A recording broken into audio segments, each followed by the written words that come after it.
Good time of day, guys! My name is Godzi, and welcome back to another episode of Higurashi When They Cry console arcs. Last episode, if we go in here, we finished Outbreak, which was surprisingly pretty decent, all things considered. It wasn't like insane or peak Higurashi or anything, but it was charming and fun, and I enjoyed it for as brief as it was. So, yeah, now this episode we're going to start the next chapter, Kamikashimashi. I don't know if I'm putting the right emphasis on the different syllables there, like it might be Kamikashimashi or something like that. I have no idea. There's a lot of syllables there. I'd assume it's like Kamikashimashi, or I don't know. I don't know if it's like the second to last or third to last syllable that's supposed to be emphasized. I feel like I've been told that before. I don't know. It might not even technically, it might not even, whatever. I don't know what I'm trying to say, but whatever.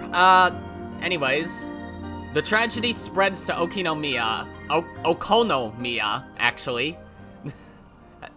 They misspelled it, that, or I've been mispronouncing it the entire fucking time, which I don't think I have. With no end in sight. Who is behind all of this, and for what purpose? Can it be stopped? The tale of Higurashi Outbreak concludes here. The difficulty is inhuman. Please watch over the club members' final battle. So this is a sequel to Outbreak. Okay. I felt like I vaguely remembered being told that, or reading somewhere, that this chapter is a direct sequel to Outbreak, which is why I was not surprised they left it off on a cliffhanger at the end of Outbreak, but I'll treat this as its own arc regardless, so let's do this shit. Kamikashimashi. I forgot to schedule my videos for today. Whatever, I'll just do that after this. I meant to do that before this, but I'm stupid. This is a work of fiction. Any resemblance to actual persons or organizations is entirely coincidental. I'll have enough time. I will.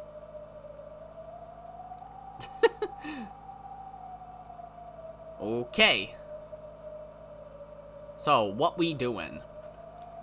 Okay, no, it was just misspelled on that screen. Alright. In the distant town of Okinomiya, we saw smoke rising from fires here and there. We had a very clear view of it as it hung ominously over the whole town. Occasionally, the wind carried the sound of screams, raging, and unidentifiable. Okay. These portentous noises echoing in the quiet town. Sounds like something's dying cry. I think that's how that's supposed to be read. I don't know if that's also a typo. This isn't just in Hinamizawa, huh? Does this mean the virus has finally spread to Okinomiya?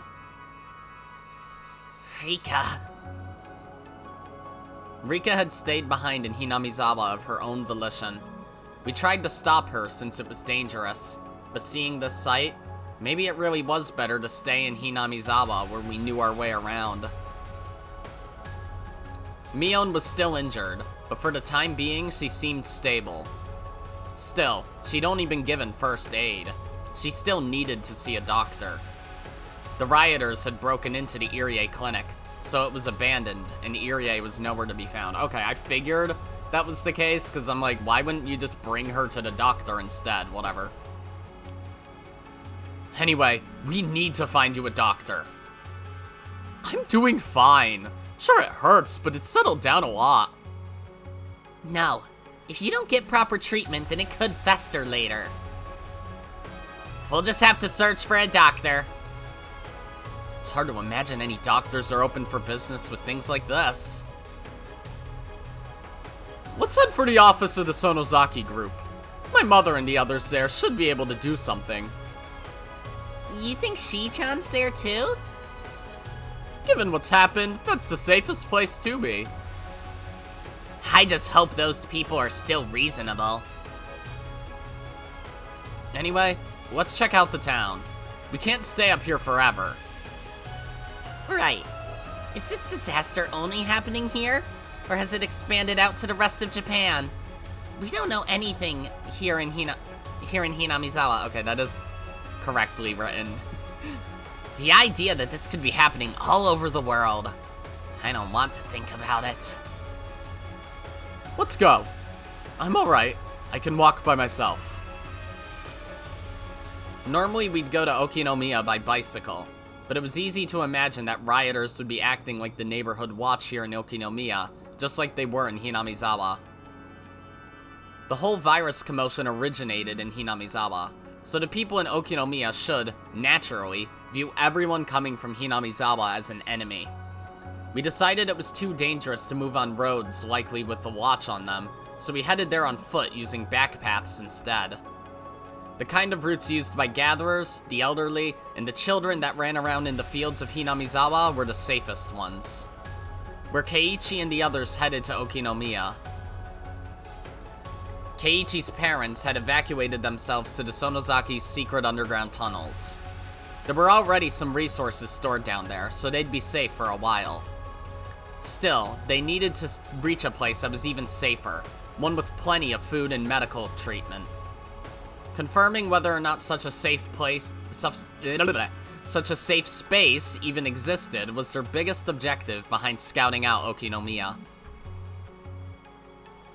Oh, okay, short intro chapter. Alrighty.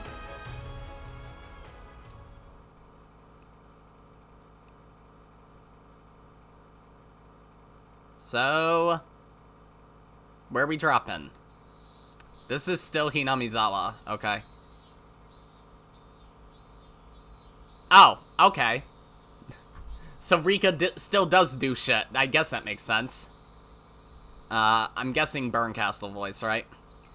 There's mounds of corpses. It's an awful sight.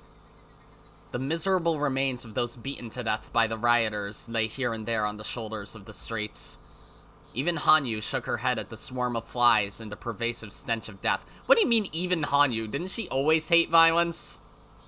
Like, that's kind of the fucking point of her actions in Onikakushi, Watanagashi, and Mayakashi? Whatever.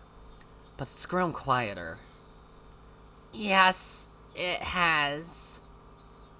This is about the time when nearly all of those who let the demons of paranoia into their hearts die off after trying to kill each other. That roaring wind that was like the ominous groan of a dragon could no longer be heard. Oh, my heater just turned off, and I didn't notice it. I was confused, like, it is oddly silent here now. That is good timing. All that enveloped Hinamizawa in its place was the silence of death. The screams of those who allowed the demons into their hearts and began killing each other could no longer be heard either. But it doesn't hurt to be cautious. True. I can't die before I see how this crazy world ends. Where are you going? The Irie Clinic's basement. That should be the safest place in Hinamizawa right now, don't you think? I guess. The underground research ward was filled with the silence of death as well. So long as she didn't mind the corpses and the trails of bright red blood splatters staining the pale white walls, it was the perfect place to hide out for a while. Oh, so they already invaded it? Are there still violent ones in the village? Yes. I think it should quiet down soon. But for now... Then it's settled. Let's wait for the heat to die down. We should be able to find someone's drinks and snacks down there. Plus, the bathrooms are nice. Rika and Hanyuu made their way to the Irie Clinic. After all that time they spent researching the disease, it turned out they were just a den of incompetence, unable to do anything at all. You know, I'd think they should have been able to defend themselves a little better, but whatever.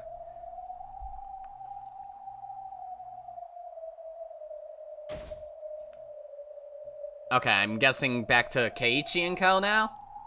They passed through animal trails in the mountains and through footpaths between the fields. Sometimes they held their breath and tried to sense the presence of nearby people, while other times they ran like rabbits. Yeah, okay. Then once they jumped over the guardrails, they were in Okinomiya. Every now and then, the wind would carry a roar from the distance, along with smoke and the smell of something burning. The town was deathly quiet, but it wasn't dead. The rioters who allowed paranoia into their hearts were only lying in wait as they teemed with rage. It might be more dangerous here than in Hinamizawa. Didn't we already establish that? Agreed.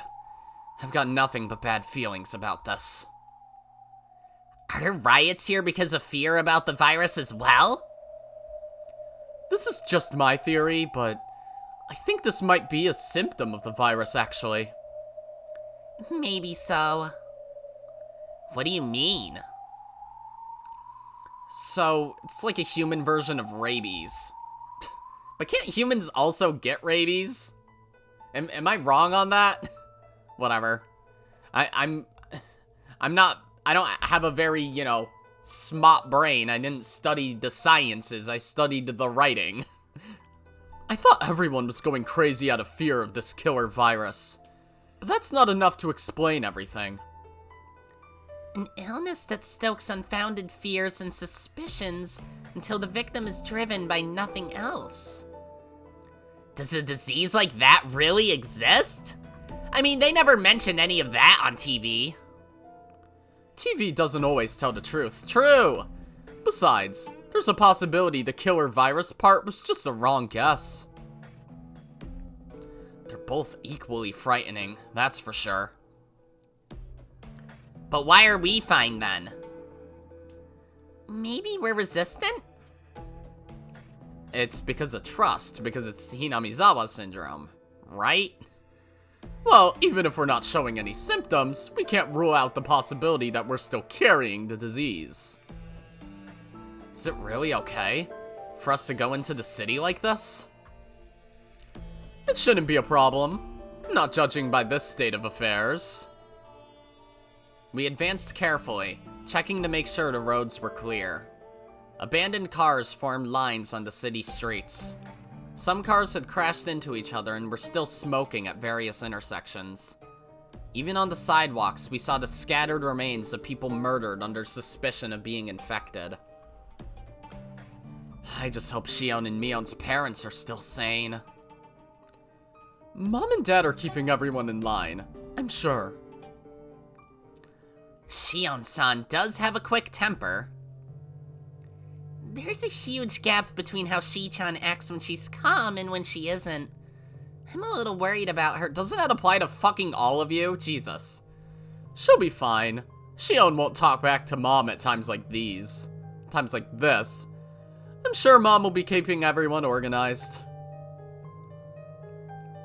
If Oreo had been healthy, even the Hinamizawa Town Council wouldn't have lost its cool. Mion had already gotten a taste of how strong leadership could prevent chaos ahead of time.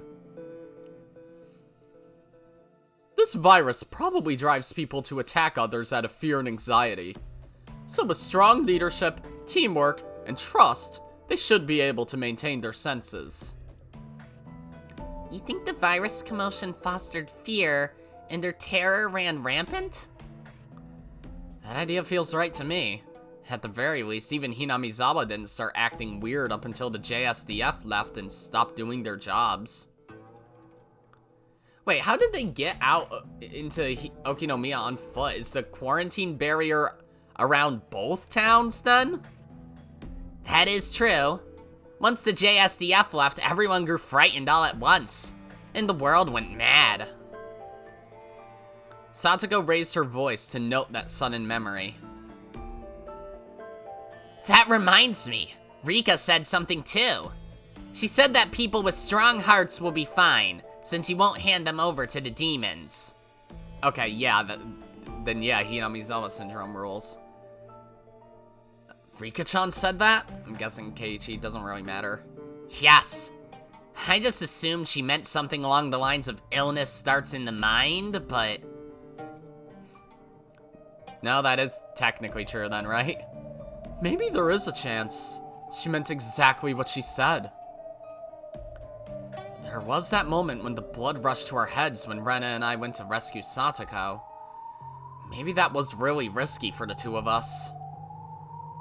Maybe so, but we managed to stay calm even as that fire burned strong in our hearts. Let your heart run hot and keep your thoughts cool.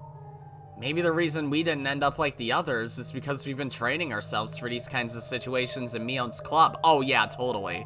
For your fucking town to go into mass hysteria and kidnap your friend and try to kill you? Yeah, you've been training for that by playing old maid, you're right. If you lose your cool and hand your heart over to primal emotions, then you go crazy. If you call the result of that process a demon, then it fits with the legends passed down from long ago about Onigafuchi Village. You mean that legend about demons coming up out of the swamp? I'm sure something similar to this happened long ago. And I'm positive the people thrown into paranoia and running around out of control were called demons. Makes sense. I think we're getting a grasp of what's going on. Still, if there were legends left about it, then that means the whole thing was settled and people survived. So this isn't hopeless. We have hope. Right. This commotion isn't going to destroy the world. There's guaranteed to be a way to end it. Is waiting for Oyashiro-sama to descend the only option we have? That's how it ended back then, according to the legends. The people were unable to do anything except wait for Oyashiro-sama's descent. Are you saying all we can do is wait, even with all this going on? If we're to follow the legends. Yeah, come on already! Oyashiro-sama! If you're out there watching this, then make with the descent and put a stop to this! Nice transition there. Achoo! Can gods catch colds? Ow. Humans aren't the only ones that can sneeze, you know. I don't think that explains what she said, but whatever. The Irie clinic had been ransacked by rioters. Believing the rumors that a cure was hidden here, they had swarmed it en masse. But that only applied to the sections on the surface. Their riot hadn't extended to the secret research ward underground. There's nothing here, though. If Irie were around, he would have taken action long ago. We mustn't avert our eyes. There were several corpses gathering flies there in the plundered clinic. Those who believed in the cure ultimately became convinced that someone there was hiding it, and began to kill each other. Hanyuu covered her eyes after all, but Rika stepped over the corpses without any concern. Some of the corpses were even familiar faces to her, but Rika didn't seem to care. I mean, she's seen everyone die before several times anyways, so I guess. She passed through the secret door and headed underground. It was far safer to stay behind the secret security door than on the surface. After all, the researchers here were either murdered or committed suicide. There was nothing safer than a place completely devoid of others.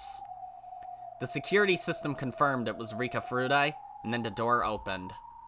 Even though her expression never changed at the sight of the corpses, she heaved a sigh of relief once she confirmed the door was shut behind her. Now we can do as we please. Be that sleep through this, or snack on the treats someone stored down here. There's no one else here after all. I'm surprised you're able to stay so calm amidst that dreadful sight.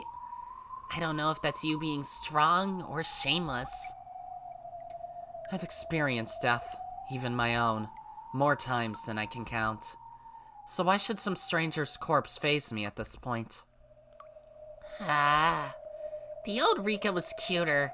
She was as scared as one should be for your age. What should I fear at this point? Well, I suppose you could summon up a ghost. I'd be a little surprised if you did that. Isn't she basically a ghost, all things considered? Uh-huh. What is it, Rika? Don't start scaring me, okay? The underground ward was supposed to be empty, but she thought she heard something just then. What, couldn't it be a mouse? I guess there probably wouldn't be rodents in as sterile an environment as the clinic, though, right? Was it her imagination? They both glanced at each other, held their breath, and strained their ears.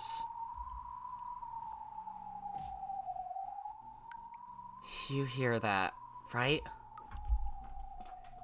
Is it a ghost? You're practically a ghost yourself, so why are you afraid? Still, what is this sound? Far off in the distance, there was a thun, thun. They could hear that dull sort of sound repeating over and over. They both nodded to each other and strained their ears, trying to identify the source of the sound. Well, obviously there's someone down here after all, huh? Oh, okay, back to Okinomiya. Oh, hello, randos. Kill them! Kill them! Kill the infected! Kill them and burn their corpses!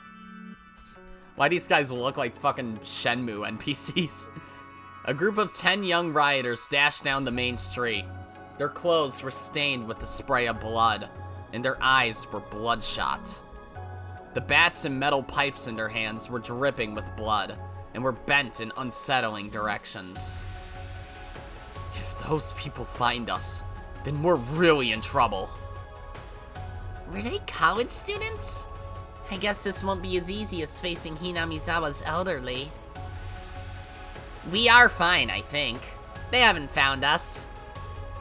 Phew. This is a real pickle. The insane youths were dashing whenever they heard some commotion. Then they killed those who fled. Those who begged for their lives, and occasionally those who stood against them. They truly were acting like bloodthirsty demons. That very sight was most likely what the legends of Onigafuchi Village were passing down. Is the office far from here? In terms of distance, no. But if we're trying to avoid the main street, then it's surprisingly hard to get to. The main street is full of crazies either running around everywhere or killing each other. Then let us practice safety first. Quiet! Good job. We heard the rattling of an empty can rolling around somewhere behind us. Someone had kicked the empty can trap Satoko set up earlier. They weren't keeping quiet either. We could hear the loud voices of the rioters drawing close. They had finally started searching the back alleys too in their search for more to kill. This is bad! They'll catch up to us! But we can't exactly run either. They'll find us. We have to hide and wait them out. Bring those trash cans over here. Create cover! Hurry! Kei-chan, grab that one! Yeah! Ah! It was an unfortunate mistake. Keiichi's foot slipped on some of the garbage scattered around the trash can, and he went down, can and all. The loud clatter echoed throughout the back alley. Hey! I heard something! Must be another infected! Others responded to that call, their war cries full of madness and rage roaring in the distance. The cries came from both behind and in front of them. It's a pincer attack! We can't fight here. That'll only draw in even more of them. We'll have to break through the front. Let's push through to the office. Ow! Ow! Seriously? Oh, that's Keiichi. Fuck. Keiichi-kun? Did you sprain your leg? Everyone's blood froze in an instant, because that meant they just lost their one and only best option. I thought that'd be Mion's wound, but okay. Mion lent Keiichi her shoulder and quickly issued orders. Satoko, find our way out. Rena, weapons! I'm already on it! This is all I could find. Do you not still have the hatchet? What the fuck? Rena held up a sign prohibiting bicycle parking. Fantastic. It would at least serve to frighten others if she swung it at them. But their greatest weapon of all was the look in Rena's eyes, filled with her resolve to protect her friends. Whenever Rena was prepared to defend something precious to her, she showed no mercy or hesitation. Satoko used the talented observation skills she had when setting traps to rapidly calculate what to do. If both forward and backward were blocked off, then they could only escape upward. If they used the trash cans as a stool and climbed up on those eaves, then... but they couldn't! Keiichi had sprained his leg. Was there... You're in a back alley. Are there no side doors anywhere that you could break into? There wasn't anything they could do without a ladder. I'm fine! It's only temporary. This is nothing. It certainly wasn't so bad that he couldn't walk. It probably would heal quickly once he got some rest. But that didn't mean he could hope to escape their current dire straits. Why did you have to sprain your foot at a time like this? You really are a blockhead, Keiichi-san. If only we had a ladder. If you're just worried about me, I'll manage. So don't worry about me and climb up there. If you've got time to spout nonsense, then start praying that I find a ladder. Oh, God in heaven! Oyashiro-sama! Please bless us with a ladder! If praying will save us, then I'll stick my belly button out and dance. Mii-chan, a ladder! Oh. Huh? There really was a ladder coming down from one of the eaves. Looking up, there was a lone young girl lowering a stainless steel ladder with shaky hands. Oh, okay, someone's helping you. Cool. They were usually pretty light, but it was plenty heavy for such a small girl. There was a pretty good chance she'd lose her balance and fall down. Thank you! It's good now, so let go! Rena took the ladder and quickly moved it into place. Kei-chan, can you climb? If I don't climb, then those other people are dying at Rena's hands. Thanks. We can avoid more needless deaths if you can climb. If you can. Rena had already broken off parts of the wooden sign's frame, turning it into a sharp, pointed spear. Okay. Her idea was on a whole different level from just waving it around to scare people. It was both frightening and reassuring. Still, nothing was better than taking the ladder. Thank you! I don't know who you are, but thank you very much. Oh, okay, the girl on the icon. Alright. Some kid. I don't know. I saw her on the icon, and I'm like, alright, this fucking aqua-haired kid is gonna show up eventually, eh? Alright, then. I don't know what fucking voice to give her, so we'll just... I have too many fucking girl voices going on right now. I don't want to repeat a voice. I suppose it is worth that. That works, right? I'm good. I can climb. I know, but hurry! They're almost here! Oh. There's more of those infected bastards! A whole bunch, actually! Kill them! Kill them! No, she does have the hatchet. Can you put the line on screen? If you're out to kill, then you're prepared to be killed too, right? Rena-san, please climb!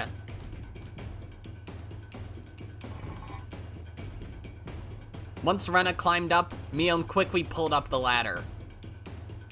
The young girl gestured to say it was okay to leave the ladder here, before passing through the second floor window via the eaves. Below them, the young rioters were spouting filthy curses as they searched for a way to climb. This way. This place won't be safe forever. Either. Seriously, thank you! You've saved our lives! Are we going out through another window? There's no way those people won't climb up here. Okay, so it's just a speaking quirk. She exited through another window, then used an outdoor air condition unit as a stepping stone to climb into the neighboring building through its own window.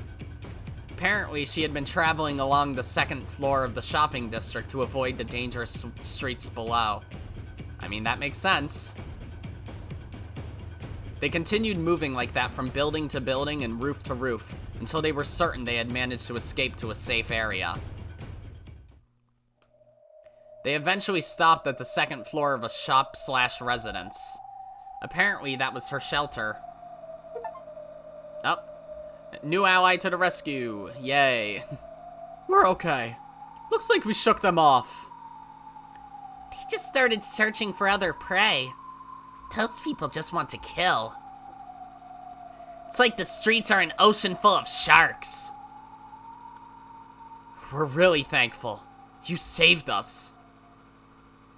No one knows if you're safe now or not. Well, we managed to escape that particular crisis, if nothing else. But I should thank you. So, thanks. I guess I did earn your thanks. Right. She had no obligation to risk herself to try and save someone else. If she was able to lock herself up tight indoors, then her best option would have been to curl up and shut out all other sounds. I'm Mayabara Keiichi. You? Une is what people call me. Okay. I'm Rena. This is Mi-chan and Satoko-chan. Nice to meet you. You really did save us at the perfect time. You were lucky, but that doesn't mean you always will be. Well, luck is another kind of strength. Is it just you here, Une-chan? Any others? There were, but they're not coming back. If she stayed quiet, she would be safe here. Yet that's the sad nature of humanity. Once they gain safety, they want to risk danger. Whether it's wanting to make sure your family is safe, or to return home. Once a person finds safety, they can't just stay there. The place certainly was a shelter. There were a dozen plastic bottles full of water lined up, and there were about 4 grocery bags stuffed full of candy bags laying there too. They didn't know how many had been here, but as long as they were frugal, they could hole up for 3 days. When people manage to create a safe space, they want to bring their family and friends into it. That's true. Staying put here and ignoring what you hear outside might be the right answer. But thanks to Une-chan, we're all safe. I can't really thank you enough for saving our lives. Are there still many more violent groups like that one? Oh, wrong voice. There's more than that. There's plenty. Figures. Still, they're not running around in the middle of the night, right? The neighborhood watch in Hinamizawa set up patrols after dark. I accidentally clicked off the screen. They're frightened too. I do doubt they'll let their guard down and start snoring. Even so, it should be a little safer than moving in the middle of the day. The Sonozaki Group's office isn't far, right? Well, not in terms of direct distance. We established this. We should wait and observe for a bit. There's no need to rush. That's true. Une-chan, could you tell us a bit about what's going on in the city? Telling you won't take that long. Okay. Chapter split again.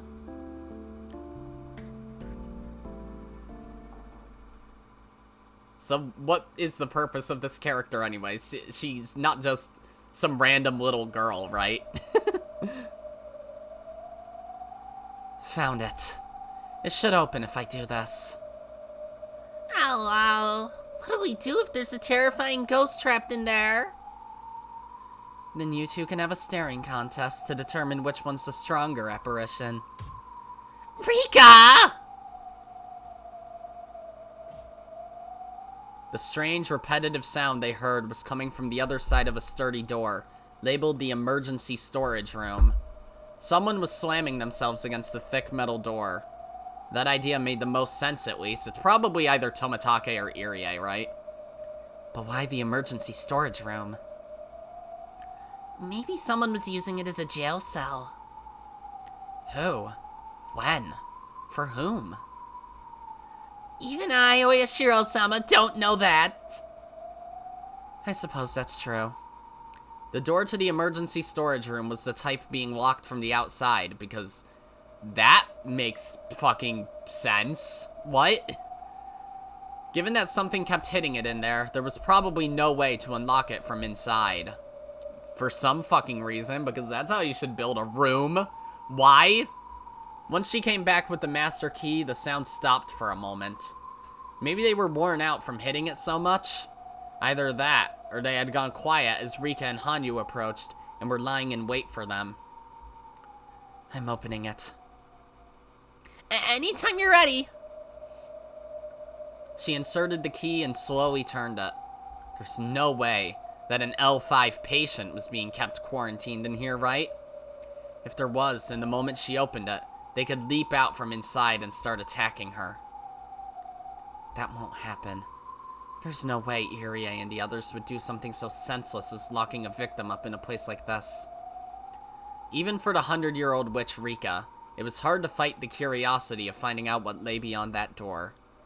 She didn't have any interest in this crazy world, but she could die at any time. So she wanted to see what happened to the world up until the very end. It wasn't some noble desire to watch over its demise, but the slightly wicked curiosity of wanting to see something scary.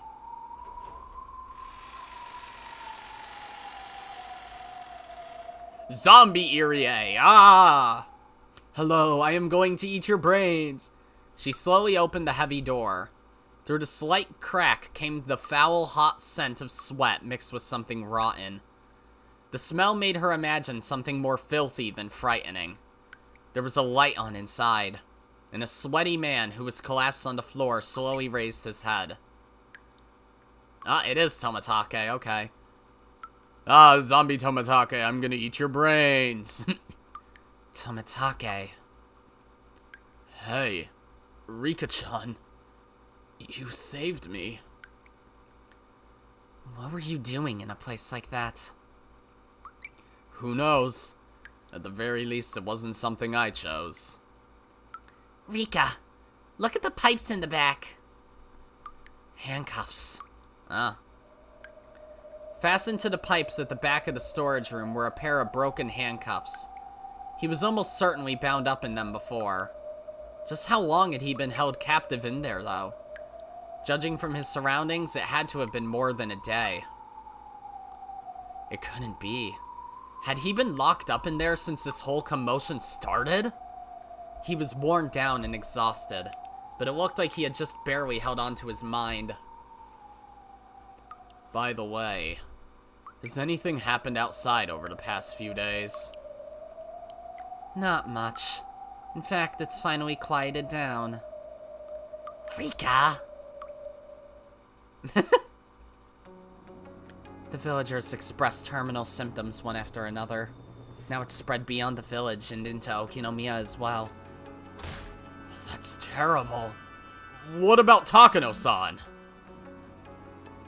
Speaking of her, I haven't seen her since this commotion started. Could you summon Director Irie here at once? Something terrible is going to happen. Something terrible has already happened and ended. No, something even more terrible is going to happen. Takano-san is planning to spread Hinamizawa syndrome to all of Japan. No, the entire world. Okay, suddenly she's a supervillain? Why? Apparently it had all started several days back. Tomatake had already been locked up in here back when everything was peaceful, before anything had happened. And he couldn't break down a door in a week or whatever? Or hell, it's been almost a month actually, right? Shit.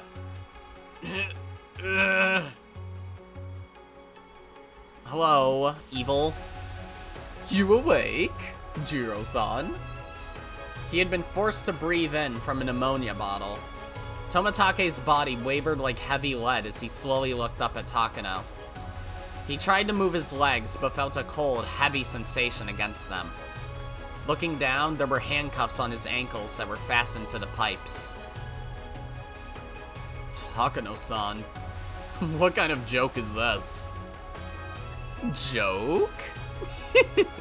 Heavens, no. This is truly a divine revelation. What are you talking about? I've been chosen by God. Yes, this was all a divine revelation. Takano's eyes looked like she was delirious with fever, though she herself was probably calmer than ever. Still, to Tomatake's eyes, she looked like she was drunk on some strong liquor and caught up in a daydream. I guess Tomatake's saying this? I wish you would calm down. Could you explain this so I could understand? Yes. Thinking about it, it wouldn't be that hard to explain in a way you can understand. But I must tell you, even if you don't understand what it means at all. So you still want to tell me then? I'm a little honored. Thank you for saying that. You really are a special person, Jiro-san. And you tie this special person up in a place like this? I want you to stay here until the world is finished transforming into a new one. What are you plotting? No plot this time. It's a divine revelation. I've been chosen by God! Tomatake wasn't a fool. He had a vague idea of what Takano was plotting from that exchange. Don't tell me. You're trying to cause something terrifying to occur, are you? There might be something terrifying indeed, but it's God's revelation. I have a feeling something wonderful is about to happen too.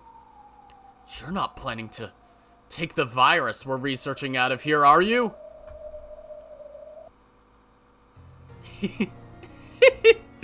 I'm positive that all of our research has been for the sake of this day. God has chosen me. He understands my noble purpose. Stop it! I don't know who's instigated this, but that's not a divine revelation. It's the whisper of a devil. A devil? What a cruel thing to say. Perhaps you can't see their divine glory. Well, of course you can't. You're just an average person. Takano pulled something out of her pocket and tossed it to Tomatake. It was a box with a syringe and a bottle of medication. He recognized it. It was the new prophylactic for the Hinamizawa syndrome. Though that was only supposed to be in development still. If you would like to witness the new world, then inject that into yourself. If you're fortunate, then you'll avoid an acute outbreak. Stop this! You can still turn back from this! Talk this out with me! And undo these handcuffs first! Takano slowly lifted the attache case. Attache? Attach? I don't know. I never knew how to pronounce that. Case sitting at her feet. It wasn't an ordinary attach case, though. It was a special one, used to transport ETA-173. If she spread its contents through the air, then a wide range of people would contract Hinamizawa syndrome, eventually reach L5, and cause a terrifying disaster. For Takano, researching the syndrome was her way of proving her grandfather's great work to be true. So it was a holy act, akin to worshipping God.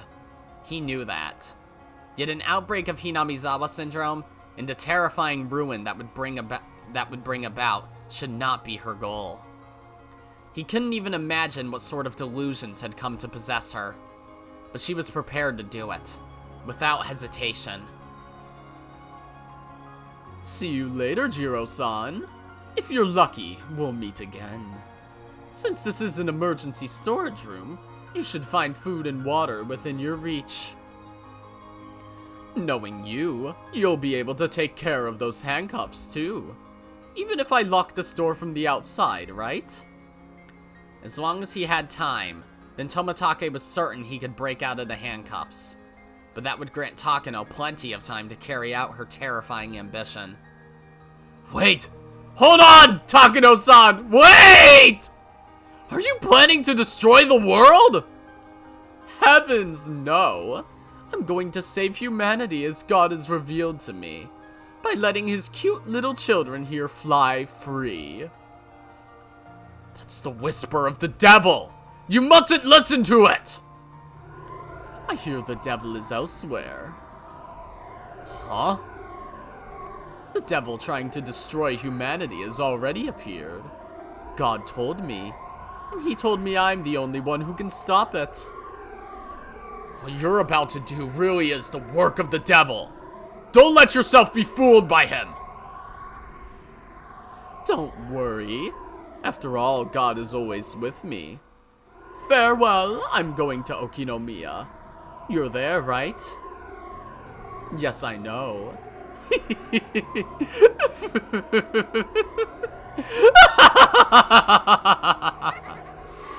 Hey, don't you do that. I know what that's from. What? How could this be? Ow, ow, ow. As expected, I guess. That woman never learns. So it's her fault again.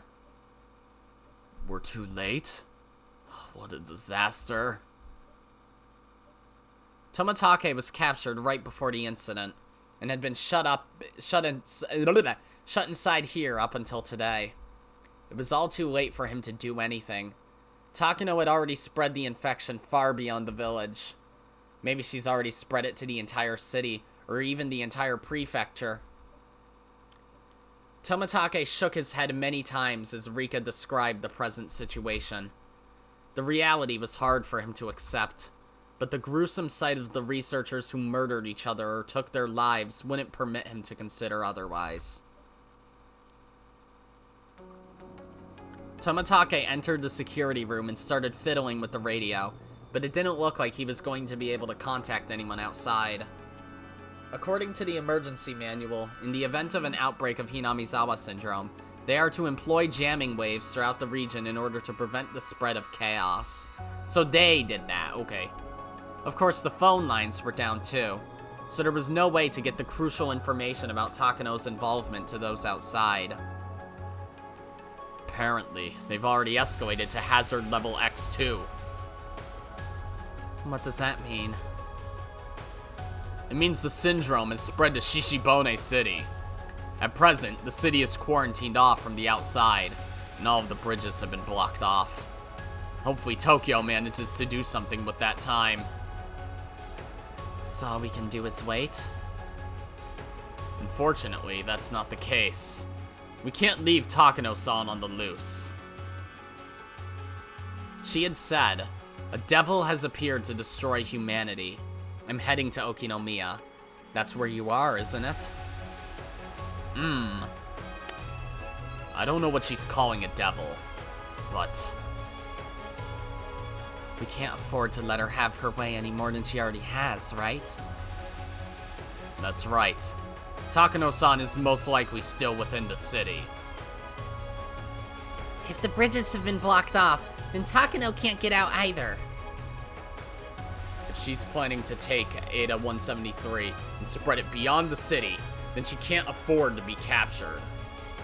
She should still be in Okinomiya. Tomatake, I'll help too. It's dangerous. You should hide down here. Right now, Okinomiya is dangerous even for you, Tomatake. There are a lot of young people in Okinomiya. They'll be much more dangerous after handing their heart over to the demon. I'm the Queen Carrier. If I'm not mistaken, I should have the power to calm down nearby infected. Now that you mention it, I suppose that's true. Trying to be a gentleman toward me is less important than capturing Takano and preventing the further spread of harm. Still, if anything were to happen to you... The worst possible outcome is already happening. Even if I were to die, things wouldn't get any worse than they already are. Preventing the situation was exactly why they had to prevent disaster from befalling Rika. But their worst fear, a mass outbreak of level 5 symptoms, was already taking place without Rika's death. It made sense to him. Logically, the situation couldn't worsen. Besides, if Takano remained at large, it was likely that things would become even more disastrous. Either she would spread Hinamizawa syndrome throughout Japan, or this thing she called a devil would move to interfere. If they're a devil for Takano, then the enemy of our enemy is our ally. You have a point there. Alright. We don't have time to waste on debates.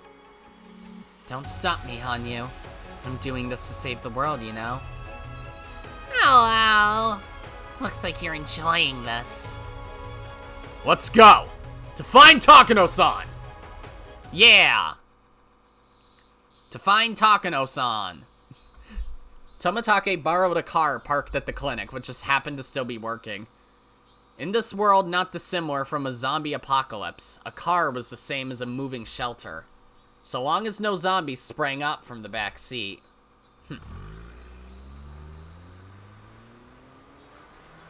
The car was heading into Okinomiya. Rika and Hanyuu were relaxing in the back seat. I was planning to wait quietly for all of this to settle down back in Hinamizawa, but I've changed my mind. If this is Takano's plot, then I have to interfere. Still, what on earth could this devil of hers be? Who knows? Maybe someone like us. Hanyuu? I mean, logically speaking, it would have to be Une, right? She's involved somehow. Yes. Apparently it is someone like us. Huh? Why we blomping? Where are we blomping to? Drinking water. Though they had just been inside the car, it felt like their souls were floating up out of their bodies. Next thing they knew, Rika and Hanyuu found themselves in a strange, dreamlike world. What was happening? That sensation. Hanyuu's expression had grown solemn, like when she spoke of her past thousands of years ago.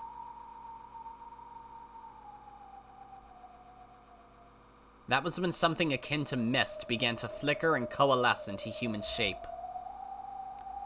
What? Who? It's someone I hoped to never see again. Ew. I kid. Even the 100-year witch Rika was left bewildered, because she had never heard Hanyuu utter those words before. Someone Hanyuu never wanted to see again. Human-shaped mist. An inhuman being taking human form. To think we should meet again, Tamarahime no Mikoto. Oh, okay. That is not Une, that's some other fucking person. Alright. Sure. I mean, maybe Une is to Rika as this bitch is to Hanyuu? I don't know. Leader of the Horned People, Hanyuu. I have had no desire to meet with you once more. I could return those exact same words. Why must I see you like this again? You aren't usually so hostile. We are enemies, who refuse to accept one another. You must not trust her. I guess you monsters hate your own kind. I will not permit you to call me the same as that demon hiding her horns. Know your place, priestess of the Horned People. Okay. Rika got a sudden headache from her sharp gaze. Her hardened eyes carry not only supernatural power, but enough rejection and scorn to cause physical pain. Thinking back, Rika had only ever received constant respect. No matter how many hundreds of deaths or years she had lived through, she had never faced down such a hostile gaze before. Rika could only gulp hard in the face of that. Hanyuu, do you understand why I have appeared before you? This is such a goofy design. Actually, I'm curious. I didn't consider this with Une, but where's the... What do you look like? Okay, yeah, you're just some fucking little kid. Don't know what I expected.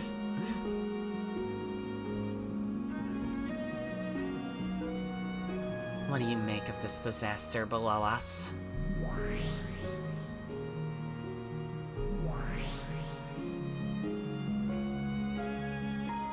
Slowly the mist cleared beneath their feet. Finally, Rika understood. They weren't inside mist, but inside a cloud. Below them was a sight like one might see from an airplane. Even without straining their eyes, they could tell the city of Okinomiya was below. Black smoke rose from various points in the city, and they could see a dark haze hanging over it. When they focused their eyes even more, they could see the people who gave their hearts over to the demons killing each other in the streets. What an awful sight. Shudder with the weight of your own sin. All of this is the work of your kind. No shame, leader of the horned people. From the perspective of humans like Rika, Takano was at fault. But from the perspective of inhuman beings like Hanyuu, the disaster below was all Hanyuu's fault. After all, Eta 173 was Hanyuu. It was the horned people. Hanyuu bit her bottom lip, unable to refute her claims. Takano had conducted the research to turn the horned people ferocious. Hanyuu wasn't to blame for that. But that being said, these inhuman beings wouldn't allow a human to be blamed for that sin. We shall take responsibility with our own hands. You will not. That is unnecessary now. Know that your tainted horned people will not be allowed to corrupt our lands any further. It's quite the rude statement, coming from someone who's as much of a monster. Silence. Know your place, child of man. You are but the priestess of the tainted horned people.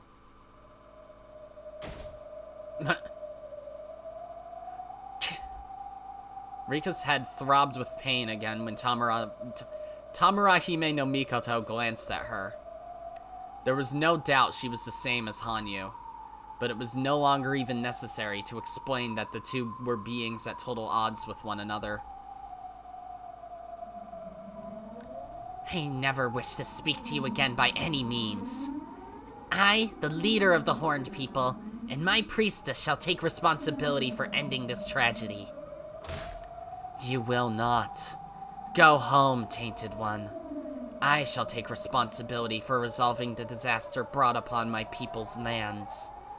You should return to your land of Hinamizawa and be ashamed of your immature charges. Now be gone, Hanyuu and priestess. So, what? So she's the Hanyuu of Okinomiya? Sure. A violent shock shook her body, and the very next moment she had returned to the back seat of the car. It was all like a daydream. However, it was undoubtedly real for them. That had been the cold reunion between inhuman beings after centuries, or possibly even millennia. The Divine Conference. Be party to the strained reunion of two gods. Thanks. Who on earth was that? Tamurahime no Mikoto, the leader of the previous residents, who ruled these lands before we ever arrived here. Oh, so not for Okinomiya, but for pre-Hinamizawa, I guess? Or pre-Onigafuchi, even? I see. So there's no reason you'd get along, then. Earth. We were refugees, and it was a miracle that we finally reached this land. It was an incredible blessing to us. Yet we were coldly rejected by Tamura. That was something that had never been recorded, even in the most ancient documents within the ritual storehouse. It was truly the oldest of myths, known only to Hanyuu.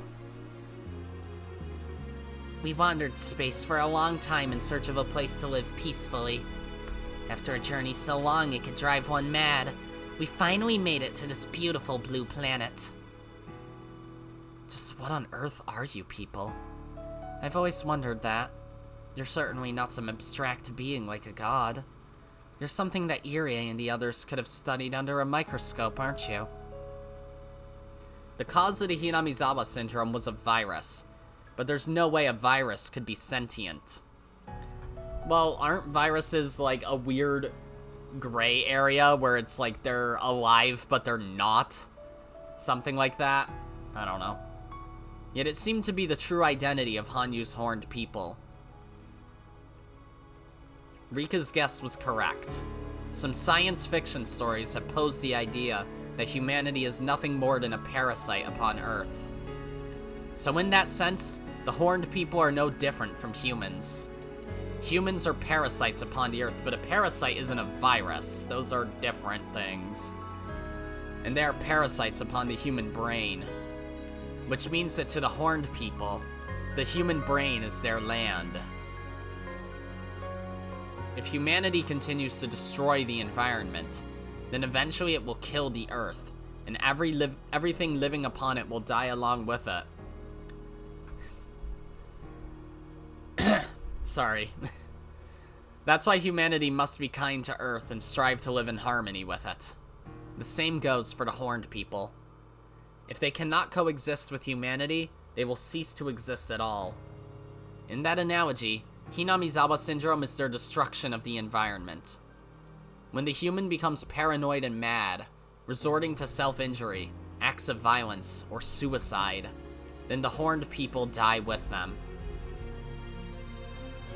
Once her reasoning reached that point, Rika finally understood a bit of what Tamura had said at the end, calling them immature. Tamarahime no Mikoto was, most likely, the leader of another supernatural parasite upon humanity. Well, I feel like that's pretty evident from the wings. Though I guess that's also a dichotomy of angels versus devils, right?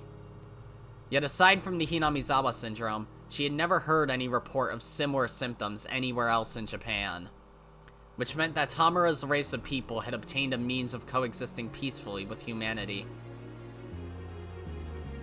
However, Hanyuu's horned people had yet to obtain that same skill. That's why they were declared immature. Still, you can argue otherwise as well. Sure, there was a disaster in Onigafuchi village back in ancient times. Yet they have spent many decades developing unique practices to control themselves and prevent any symptoms. But then a villain, Takano, came and interfered, intentionally conducting research to turn them into a deadly virus. This incident in Hinamizawa wasn't caused by Hanyuu or the horned people. This whole commotion was caused by Takano developing Eta-173, a new race of ferocious horned people, and spreading them elsewhere. It doesn't look like that stubborn monster is capable of understanding. She never listens to anyone. She's always just cold and inflexible. From her point of view, we're no different from the virus Takano spread, and thus equally guilty. But from our perspective, it's all Takano's fault. She's the one who caused this great disaster. I won't be able to calm down until I punch that woman in the face. I just hope Tamura doesn't get in our way. It would seem the land of Hinamizawa was the land of the horned people, while all the other lands belonged to Tamura's people. Just what is Tamura's people? Also, if she's also a human parasite, does that mean everyone in Japan is? We're about to come up on the town. I don't know what we'll find here, so be careful. I know. I'll use Oyashiro's power to make sure none of the bad people come to us. It'd be better if we never have to test that power of yours at all. Tomatake, how do you plan to hunt down Takano in a town this large? Fuck, who's saying this? I'll just assume Rika. Right now, Okinomiya is a dangerous town for Takano-san too. Even if she has brought a handgun along, it won't be enough to really protect her.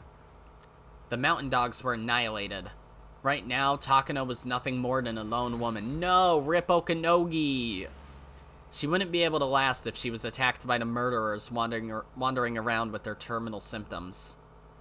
She's probably taking shelter with a colony of evacuees. Well, it's still dizzying to think about hunting her down. If you're able to use your powers to uncover Takano-san, that would be perfect. Can you do it, Hanyuu? If I could, I already would be. Oh, ow. Another possibility would be finding a means of contacting people outside of here. If we're able to contact Tokyo, then we'll have plenty of options.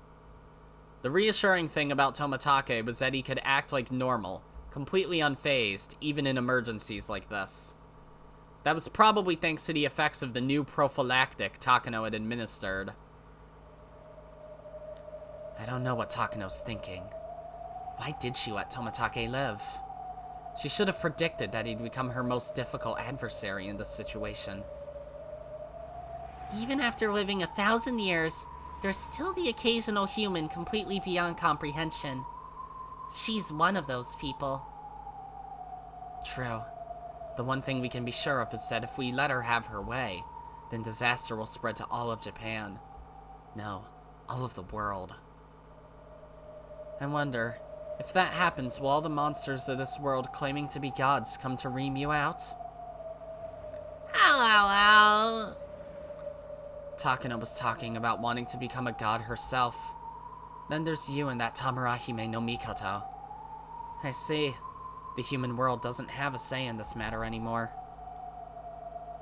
Most likely, if Hanyuu is to be called a god, then there must be a disturbance in their world. Humans have just been caught up in their mess. The more I think about it, the more I realize we're the only ones who can stop this incident. Dun dun dun.